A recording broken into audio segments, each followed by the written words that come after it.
হত্যাকাণ্ডের খেসারত দিতে হয়েছিল তাকে 15ই আগস্ট। শেখ হাসিনা সেই 15ই আগস্টের পরেই ঘোষণা করেছিল যারা তার বাবাকে খুন করেছে তিনি সেই জাতির কাছ থেকে প্রতিশোধ গ্রহণ করবেন। এরপরে 50 বছর শেখ হাসিনা রাজনীতি করেছে।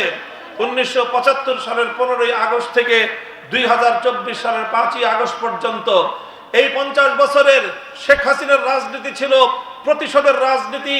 শেখ হাসিনার রাজনীতি ছিল জাতিকে বিভক্ত করে এই জাতিকে শাসনের নামে শোষণ করার রাজনীতি। শেখ হাসিনার রাজনীতি ছিল বাংলাদেশটাকে দুর্নীতির মাধ্যমে, অর্থ পাচারের মাধ্যমে তলাবিহীন ঝুড়িতে পরিণত করে এই বাংলাদেশের সম্ভাবনাকে চিরতর ধ্বংস করার রাজনীতি। শেখ হাসিনার রাজনীতি ছিল বাংলাদেশ যেন বিশ্ব দরবারে মাথা উঁচু করে সসম্মানে সগৌরবে মাথা তুলে দাঁড়াতে না পারে, বরং অন্য আরেকটি রাজ্যের করতলগত করে একটি অঙ্গরাজ্যে পরিণত করার রাজনীতি। শেখ হাসিনার রাজনীতি ছিল বাংলাদেশের প্রধানমন্ত্রী না হয়ে অন্য আরেকটি দেশের তিলকওয়ালী মুখ্যমন্ত্রী হওয়ার রাজনীতি। শেখ হাসিনার রাজনীতি ছিল লুটপাটের রাজনীতি। শেখ হাসিনার রাজনীতি ছিল বাংলাদেশ থেকে ইসলামকে নির্মূল করার রাজনীতি। শেখ হাসিনার রাজনীতি ছিল 144 ধারা জারি করার মাধ্যমে বাংলাদেশের আলেম সমাজের কোরআনের মাহফিলগুলোকে নিষিদ্ধ করবার রাজনীতি। শুধু আমার বিরুদ্ধে আমার মাহফিলগুলোকে বাংলাদেশের প্রত্যেকটি জেলায় জেলায় 144 ধারা জারি করে শেখ হাসিনা কোরআনের আওয়াজকে বন্ধ করার রাজনীতি করেছেন। কোন ইসলামী সংগঠন, ইসলাম প্রিয় জনতা শান্তিপূর্ণভাবে নিরুদ্বিগ্নভাবে বিগত 15 বছরে কোনোদিন বাংলাদেশের কোথাও জনসমাগম করতে পারে নাই। এইভাবে গোটা দেশকে জিম্মি করে দেশের মানুষের অধিকার লুটে নিয়ে, এদেশের মানুষকে জিম্মি করে মানুষের ভোটাধিকারকে কেড়ে নিয়ে, অর্থনৈতিক অধিকার কেড়ে নিয়ে গোটা দেশটাকে তার সেবাদাসে পরিণত করে ভারত মাতা এবং ভারতের নরেন্দ্র মোদীর চরণতলে বিসর্জন দেওয়ার রাজনীতি ছিল। সে মনে করেছিল ভারত পাশে থাকলে আর কেউ তাকে এখান থেকে উৎখাত করতে পারবে না।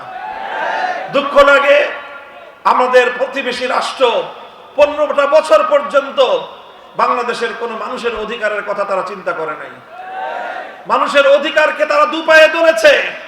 তারা স্পষ্টভাবে বিশ্ব জনমতকে উপেক্ষা করে আন্তর্জাতিক শক্তিকে বাংলাদেশের ব্যাপারে কোনো কথা বলার সুযোগ না দিয়ে একতরফা ভাবে বাংলাদেশের মানুষকে তাদের অধিকার থেকে বঞ্চিত করেছে।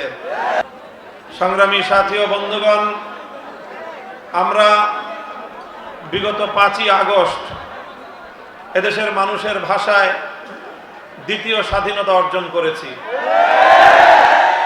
এই স্বাধীনতা অর্জন করতে এদেশের মানুষকে অনেক ত্যাগ আর কোরবানি স্বীকার করতে হয়েছে, অনেক জুলুম নির্যাতন সহ্য করতে হয়েছে, অনেক মানুষকে বছরের পর বছর কারারুদ্ধ থাকতে হয়েছে, অনেক মা তার সন্তানকে হারিয়েছে, আমাদের বহু ভাই গুম আর খুনের শিকার হয়েছে।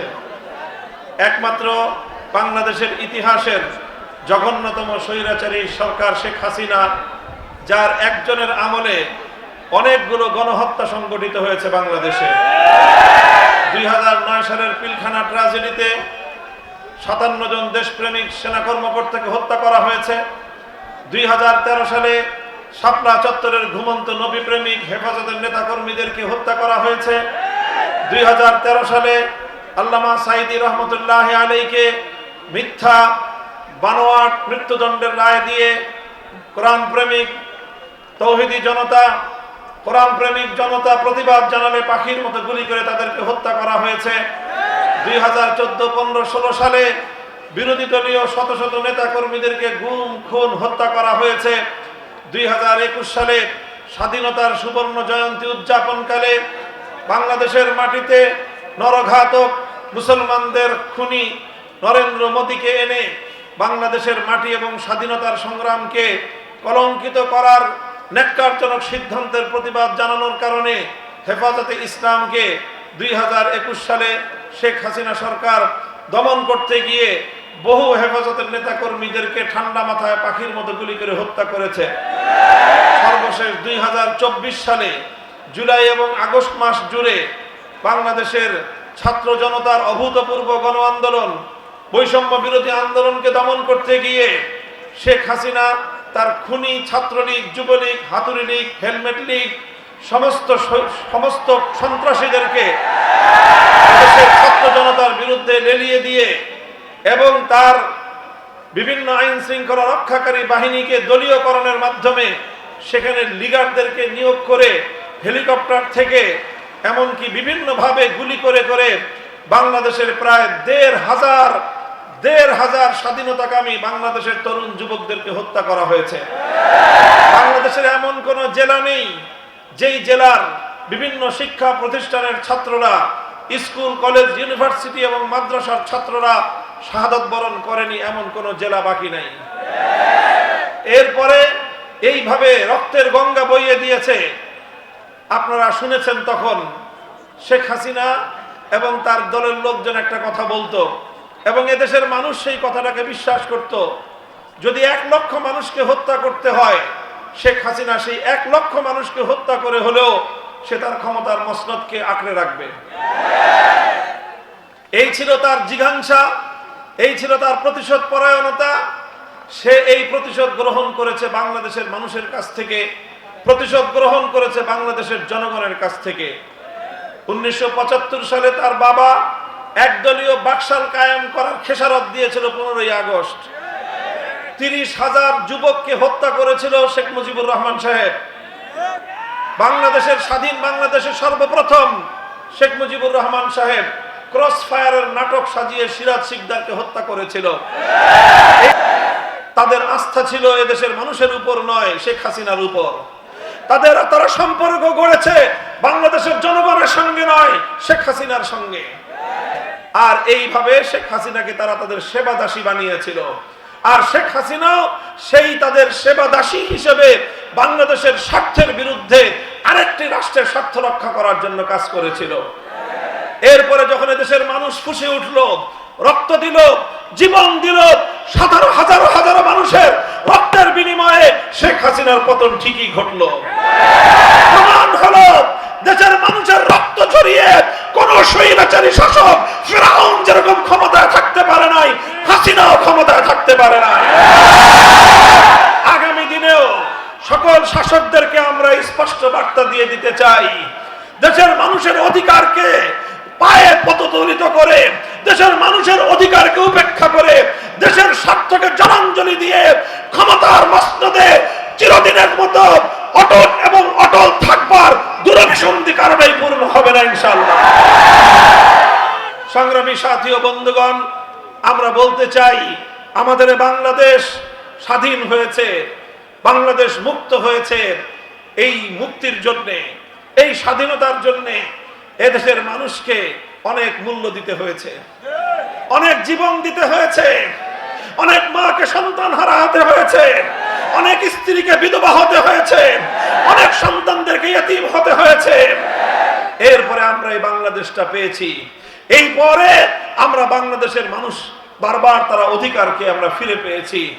আমরা একবার লড়াই করেছি ব্রিটিশ বেনিয়ার সাম্রাজ্যবাদী শক্তির বিরুদ্ধে, আমরা আরেকবার লড়াই করেছি পশ্চিমবঙ্গের রবীন্দ্রনাথ ঠাকুরদের সাম্প্রদায়িক শক্তির বিরুদ্ধে, আমরা আরেকবার লড়াই করেছি পশ্চিম পাকিস্তানি খান পাঠানদের বিরুদ্ধে, চূড়ান্ত লড়াই আমরা করেছি বাংলাদেশি ফ্যাসিবাদী আওয়ামী জাহিলিয়াতের বিরুদ্ধে।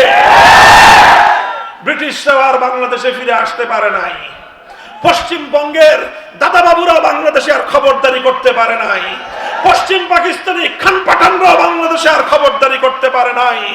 পতিত স্বৈরাচারী আওয়ামী জাহিলিয়াত বাংলাদেশে আর কোনদিন রাজনীতিতে পুনর্বাসিত হতে পারবে না ইনশাআল্লাহ।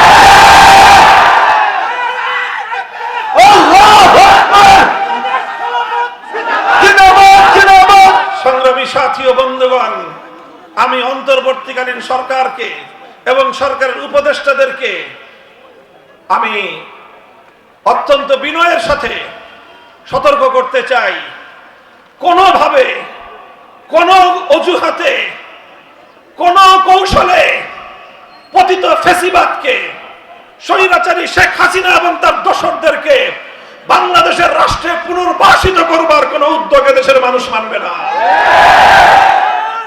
বাংলাদেশের স্বাধীনতা অর্জিত হয়েছিল ইনশাআল্লাহ বলার মধ্য দিয়ে। ইনশাআল্লাহ মানে হলো আল্লাহর উপর, মহান আল্লাহ রাব্বুল আলামিনের উপর অবিচল আস্থা এবং বিশ্বাসের মধ্য দিয়ে শুরু হয়েছিল বাংলাদেশের স্বাধীনতার সংগ্রাম। বাংলাদেশের স্বাধীনতার সময়ে জাতির সঙ্গে কমিটমেন্ট করা হয়েছিল, অঙ্গীকার করা হয়েছিল, বাংলাদেশে কোনোদিনও কোরআন সুন্নাহ বিরোধী কোনো আইন তৈরি করা হবে না। পরিষ্কার কথা, আজও বাংলাদেশের মানুষের কাছে এই দুই কথার ব্যাপারে কোনো আপোষ নাই। এদেশে আল্লাহর উপর অবিচল এবং আস্থা বিশ্বাস, এটাই হবে এই জাতি এবং রাষ্ট্রের প্রধান বুনিয়াদ। যারা সংবিধানে আল্লাহর উপর অবিচল আস্থা এবং বিশ্বাসের কথার উপর আস্থা রাখতে পারবে না, তাদের উপর বাংলাদেশের মানুষের আস্থা থাকবে না। যারা বাংলাদেশের মানুষকে কোরআন সুন্নাহ বিরোধী আইনের অভিশাপ থেকে মুক্তি দিতে পারবে না, তাদেরকে বাংলাদেশ শাসন করতে আমরা দেব না। শেখ হাসিনা নানাভাবে ইসলামকে নিপীড়ন করেছে। ইসলামের বিজয়কে, ইসলামের গৌরবজনক অধ্যায়গুলোকে শেখ হাসিনা ধীর কদমে পরিকল্পিতভাবে বাংলাদেশ থেকে বিতাড়িত করবার, নির্মূল করবার পায়তারা চালিয়েছে। ট্রান্সজেন্ডার নামে, সমকামিতার নামে পশ্চিমা অসভ্য সভ্যতা বাংলাদেশে আমদানি করবার পায়তারা চালিয়েছে। শিক্ষা ব্যবস্থায় আমার কোমলমতি শিশুদেরকে জাতীয় শিক্ষা ব্যবস্থায় হিন্দুত্ববাদ শিক্ষা দিয়ে একটি হিন্দু রাষ্ট্র গড়বার পায়তারা এবং স্বপ্ন দেখেছিল। বাংলাদেশ সাম্প্রদায়িক সম্প্রীতির দেশ। হিন্দু, মুসলিম, বৌদ্ধ, খ্রিস্টান সহ সব সম্প্রদায় এখানে বসবাস করবে। সবাই যার যার ধর্মীয় অধিকার ভোগ করবে, জানমালের নিরাপত্তা ভোগ করবে। সাম্প্রদায়িক অধিকার, তার ধর্ম পালনের সম্পূর্ণ নিরাপত্তা এবং অধিকার সে ভোগ করবে।